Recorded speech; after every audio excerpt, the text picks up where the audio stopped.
Hace 4 años, Giammattei compartió este video donde transmitió un mensaje en doble sentido. Ahora entendemos que la piscina iba a ser de dinero y sus amigos iban a tener un gran futuro. Sin lugar a dudas se refería al saqueo de los recursos del Estado a los cuales iba a acceder en solo unos días, junto a su pareja sentimental Miguel Martínez.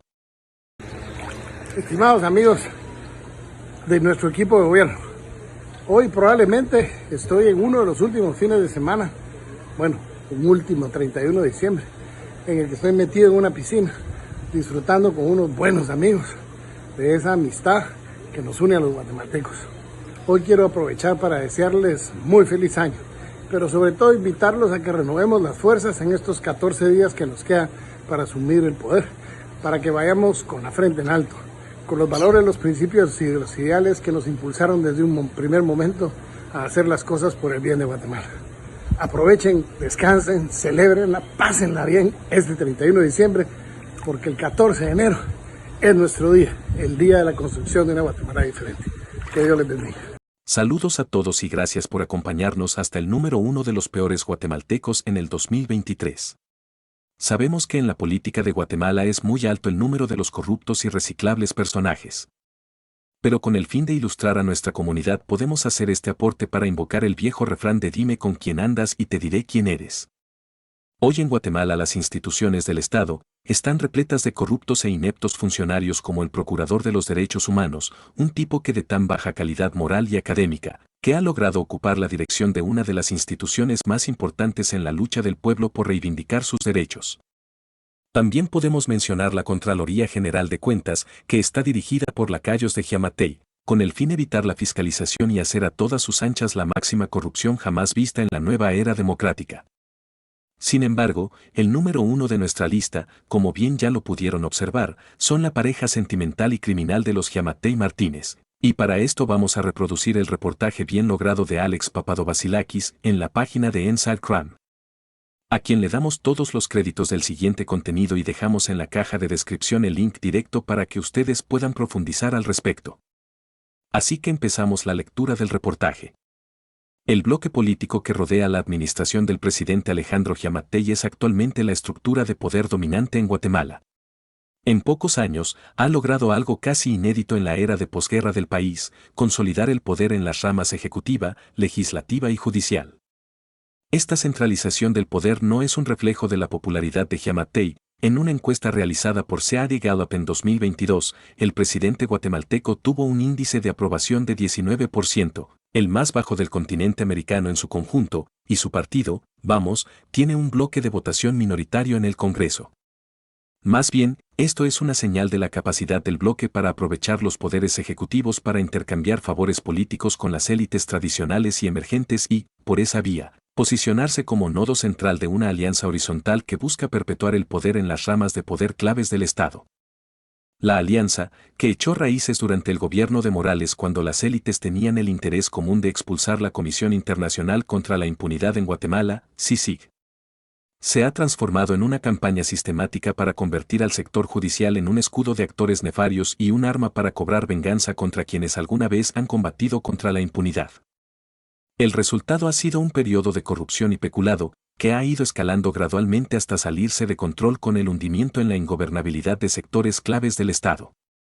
La cuestión planteada por las fuentes que hablaron con Inside Crime no era si Vamos tiene posibilidades de ganar la presidencia. La cuestión era si esta coalición poco estructurada se mantendría intacta tras las elecciones. Poder Ejecutivo, Congreso y alcaldes. La influencia del bloque de Vamos reside en su control de la presidencia. A través de su control sobre el presupuesto nacional y ministerios claves, el Ejecutivo administra un barril casi sin fondo de recursos del Estado que pueden repartirse dentro del bloque o usarse para forjar alianzas en sectores claves para posibles esquemas de corrupción. A saber, en el Congreso o la rama judicial.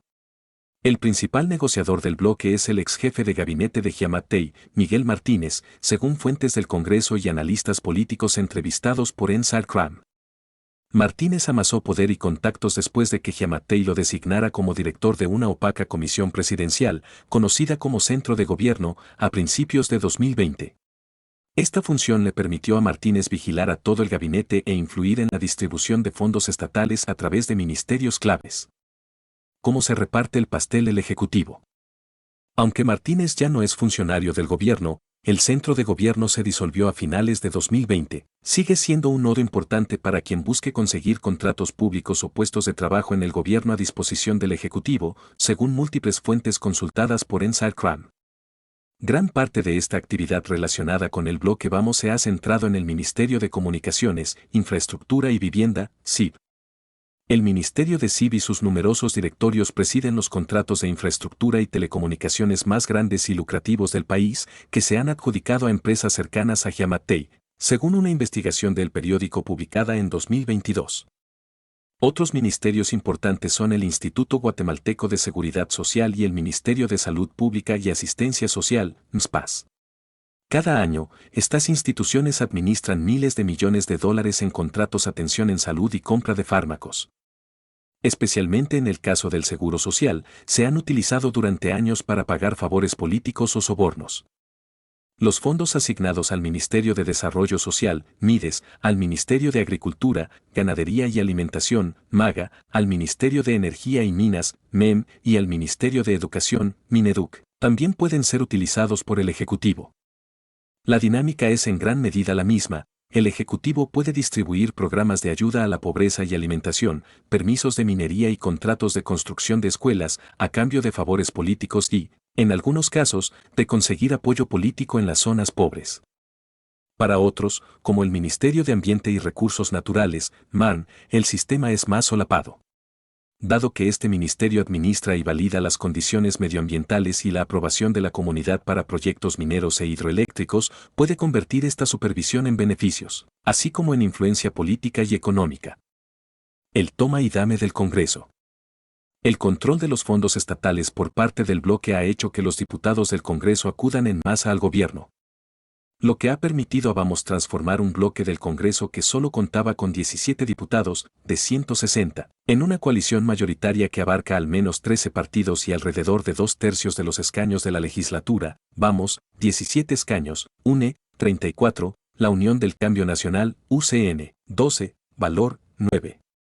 El Frente de Convergencia Nacional, FCN Nación, 8, Bienestar, 8, Humanista, 6, Todos, 6, Creo, 5, Prosperidad Ciudadana, 3, PAN, 2, Unionista, 2, Podemos, 1.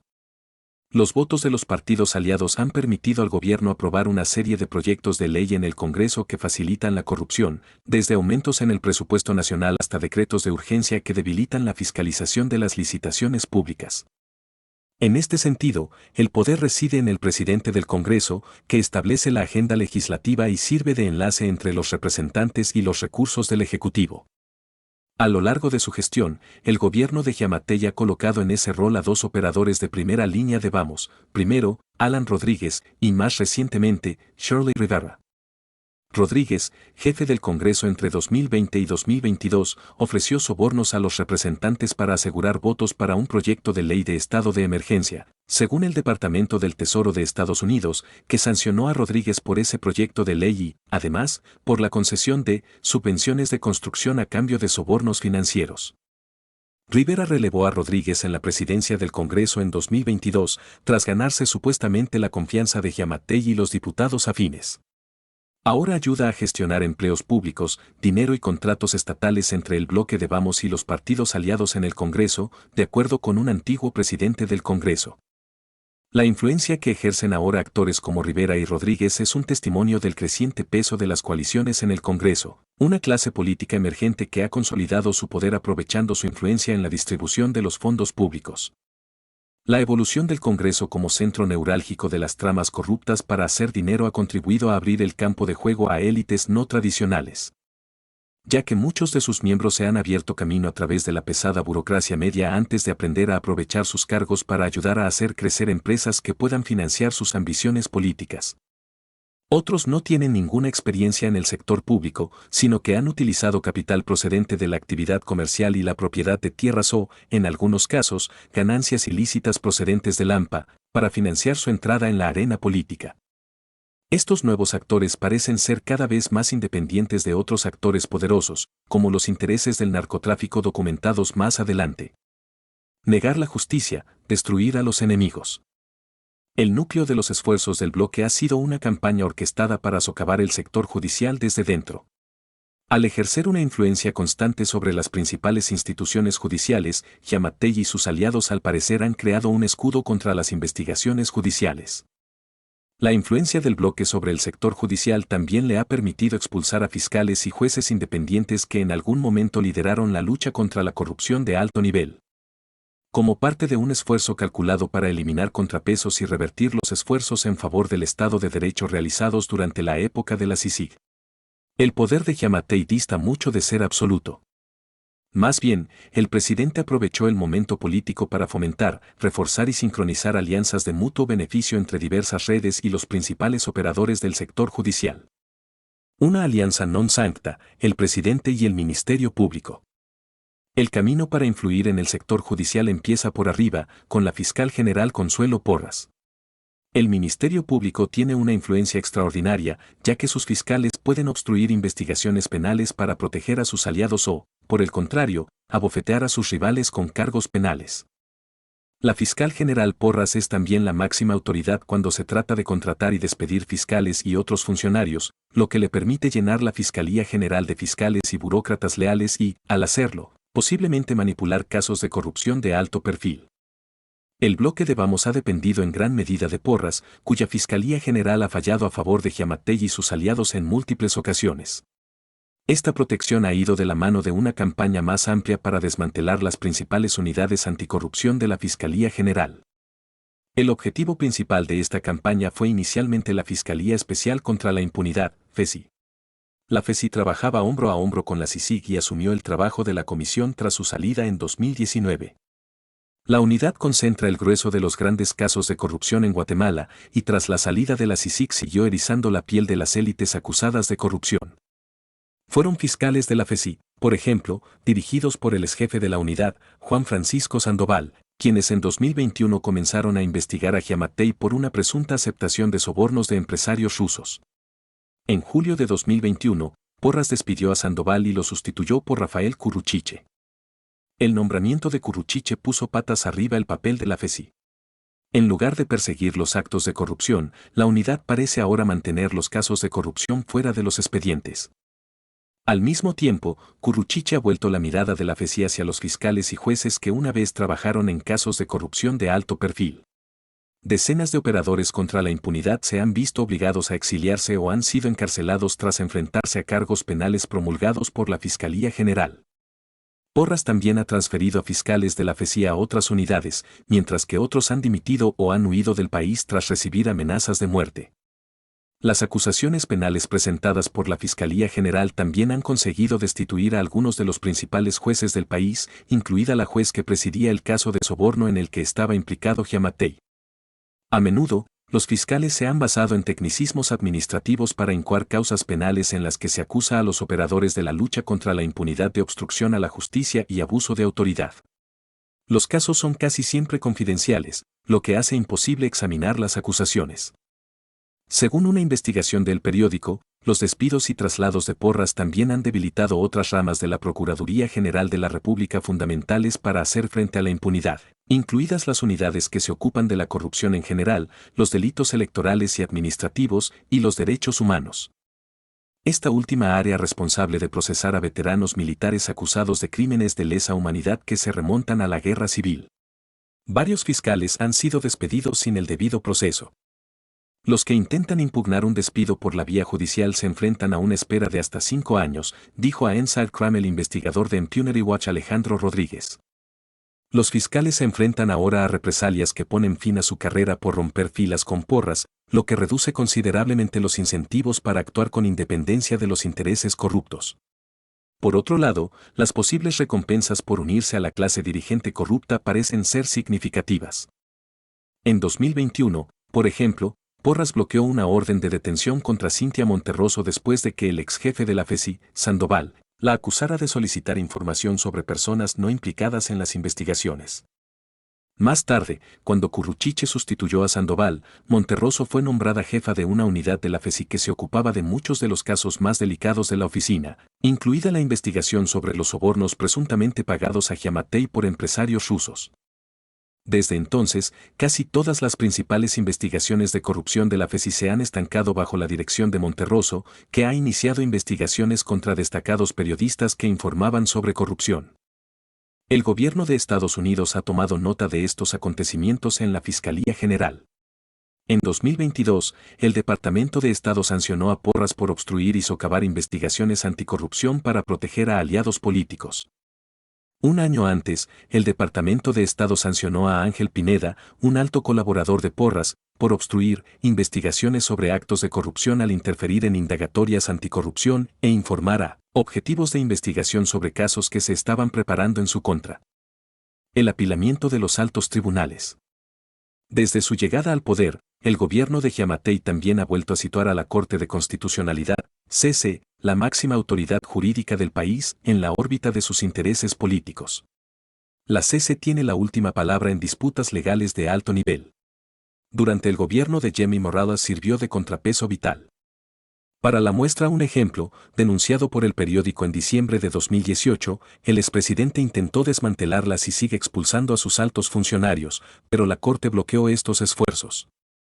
Esto pareció cambiar con la elección de nuevos magistrados a principios de 2021. La remodelación vio a los candidatos, en particular los propuestos por la presidencia, el organismo judicial, OJ, y la Corte Suprema de Justicia, CSJ, inclinar la balanza de la Corte a favor de intereses aparentemente alineados con el pacto de corruptos, así como con la administración Giammattei y el Ministerio Público.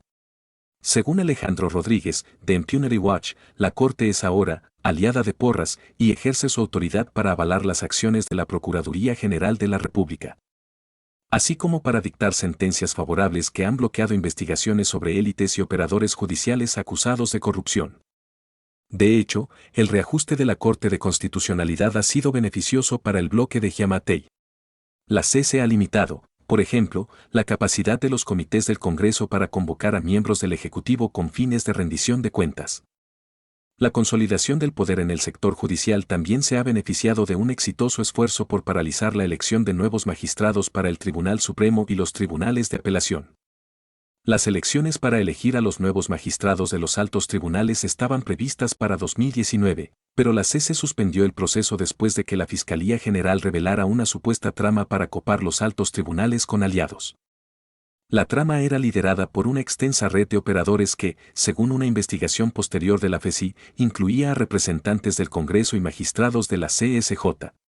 Desde entonces, la inacción del Congreso ha impedido que se reanude el proceso de selección. Ambos se han beneficiado de esto. Para el Congreso, que vota una lista final de candidatos al alto tribunal, retrasar las elecciones parece haberles ayudado a mantener su fuero judicial.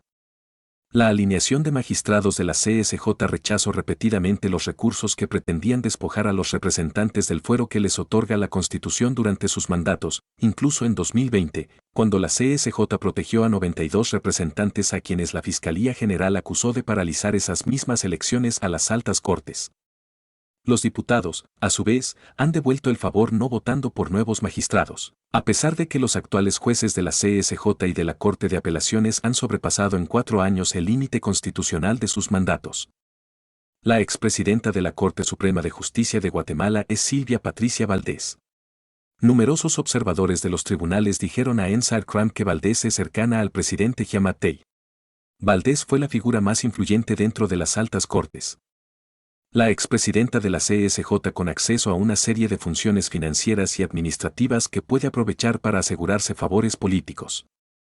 Por ejemplo, el presidente de la CSJ asigna jueces a los tribunales que se ocupan de casos de corrupción de alto perfil, mientras que envía a otros a regiones remotas donde los tribunales se ocupan de casos menores. Y, como ilustra el proceso de selección en el que Consuelo Porras volvió a ser nombrada fiscal general, el presidente de la CSJ desempeña un papel crucial a la hora de determinar quién ocupa otros puestos judiciales cruciales. La CSJ bajo Valdés, sancionada por Estados Unidos, también ha desempeñado un papel fundamental en la aceleración de las investigaciones sobre jueces independientes de alto nivel, algunos de los cuales estaban involucrados en casos contra el presidente, así como sobre exoficiales del ejército acusados de violaciones de derechos humanos. En 2022, la CSJ falló a favor de las solicitudes de levantamiento de la inmunidad de dos de los jueces anticorrupción más experimentados del país, Erika Aifán y Miguel Ángel Gálvez. La oficina de Aifán manejó pruebas que implicaban al presidente Giammattei en presuntos actos de corrupción, mientras que Gálvez se convirtió en objetivo al presidir un importante caso sobre abusos cometidos por veteranos militares durante la Guerra Civil. Ambos magistrados se exiliaron tras perder su inmunidad.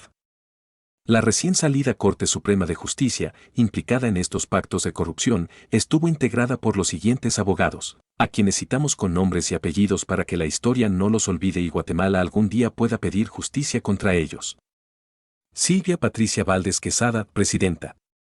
Neri Osvaldo Medina Méndez. Vitalina Orellana y Orellana. Delia Marina Dávila Salazar. Josué Felipe Baquiax. Sergio Amadeo Pineda Castañeda. Blanca Aida Stowling Dávila. Silvia Verónica García Molina. Neste Mauricio Vázquez Pimentel. José Antonio Pineda Varales. María Eugenia Morales Aceña. Manuel Duarte Barrera.